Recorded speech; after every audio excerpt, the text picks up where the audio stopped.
Welcome back to The Explainer. You know, we constantly hear about lawsuits in the headlines, but the actual day-to-day grind of the justice system, we rarely get to see that. Well, today we are cracking open the actual court dockets from a single high-stakes neighborhood clash, Marcella versus the Legend Trail Community Association. We're going to break down exactly how a dispute like this navigates the incredibly complex machinery of civil law. This explainer is going to give you a front-row seat to the procedural friction, the human errors, and the intense legal maneuvering that goes on behind the scenes. So, let's take a look at the timeline here. This is basically our chronological roadmap of the procedural hurdles we're tracking over one full year. It all kicks off in the fall of 2023 with a massive push for a quick settlement. By early 2024, things get bogged down in this complex fight over who actually needs to be involved in the suit. Then, summer brings the really gritty phase of discovery and inspections, which leads us right up to a huge climax in the fall of 2024. As you'll see, litigation is definitely not a straight line. It is a procedural chess match. Here's our docket for today. We'll be hitting 4 main phases: pushing for a settlement, the indispensable neighbors, discovery and inspections, and finally, the summary judgment showdown. All right, phase 1, pushing for a settlement, also known as the ADR phase. Now, courts almost always try to resolve things amicably first. But before we get into the judge's rulings, let's quickly set the board. Who are the actual players? On one side, we've got the plaintiff, Susan Marcella, a homeowner in the Legend Trail community. And on the other side, the defendant, the Legend Trail Community Association itself, the HOA that's responsible for enforcing the neighborhood rules. Essentially, Marcella is suing the HOA for breach of contract and demanding they hand over association records. Right out of the gate, the court tries to pump the brakes. In late October 2023, Judge Melissa Iyer-Julian looked at this case and basically said, look, you guys need to talk this out. She mandated a settlement conference through the Alternative Dispute Resolution Department by March 2024. And this is absolutely crucial to understand. Courts are incredibly jammed up, so judges vastly prefer it when parties can hash things out behind closed doors without eating up valuable trial time. But man, the bureaucracy bites back hard. You can't just casually tell a judge you're ready to settle. The parties tried to submit a joint readiness certification, but in December, Judge Julian flat out rejected it. Why? Because they kind of skipped a step. They didn't properly prove they'd exhausted their private mediation efforts first in good faith.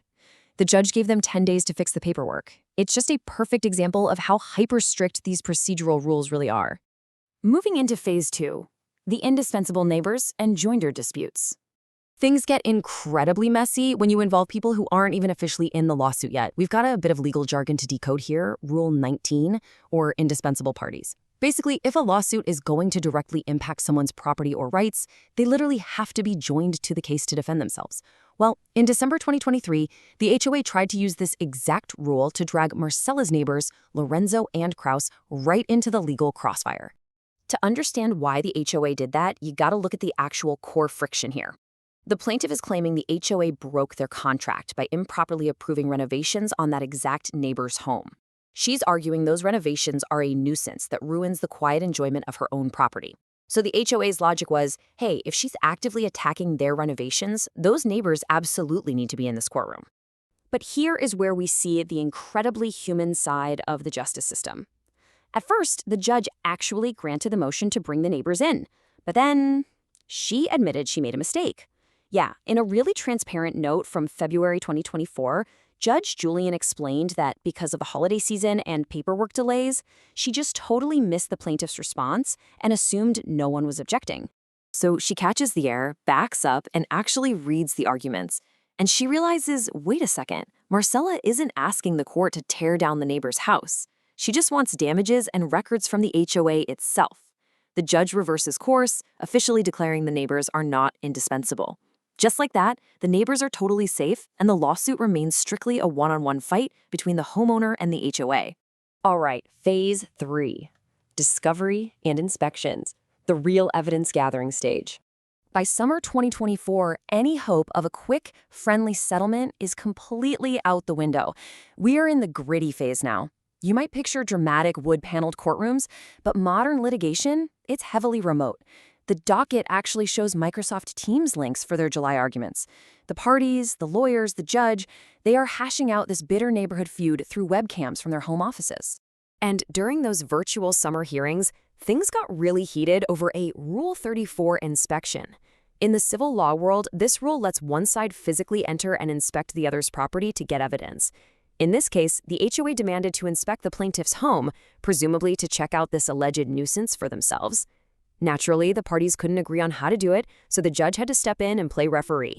This perfectly highlights how a judge basically has to micromanage uncooperative parties. Judge Julian didn't just say, figure it out. She laid down the law with rigid step-by-step deadlines. Step 1, the plaintiff has to give availability by July 29th. Step 2, the HOA has to pick a date by August 2nd. Step 3, the actual inspection must happen by August 16th. The whole legal system runs on these hyper-specific, court-ordered countdowns. Which brings us to Phase 4, the summary judgment showdown. We are finally at the climax in the fall of 2024.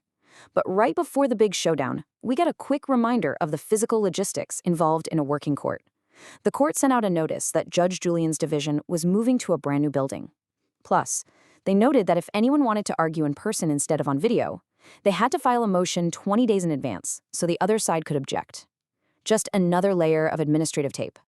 Then the stakes absolutely skyrocketed. The plaintiff dropped a motion for partial summary judgment. If you're not familiar, this is a massive legal maneuver. It's when a party asks the judge to look at all the evidence they've gathered and just declare them the winner on specific claims right then and there. They're basically arguing, look, the facts are so incredibly obvious, there's absolutely nothing for a jury to even debate. So mid-October rolls around, and they log on to Teams one more time to argue this huge motion.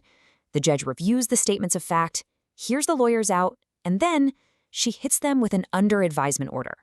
She didn't rule right there on the virtual bench. Instead, she took the arguments back to her chambers to chew on them, leaving literally everyone, the homeowner, the HOA, and us, in total suspense. And that's exactly where the docket leaves us, staring down a pretty huge question. Will this summary judgment motion finally put an end to this bitter dispute, or is this Arizona neighborhood headed for a full-blown civil trial? As you've seen today, a lawsuit isn't just one big dramatic argument. It is a grueling, year-long marathon of procedural hurdles, strict deadlines, and virtual showdowns.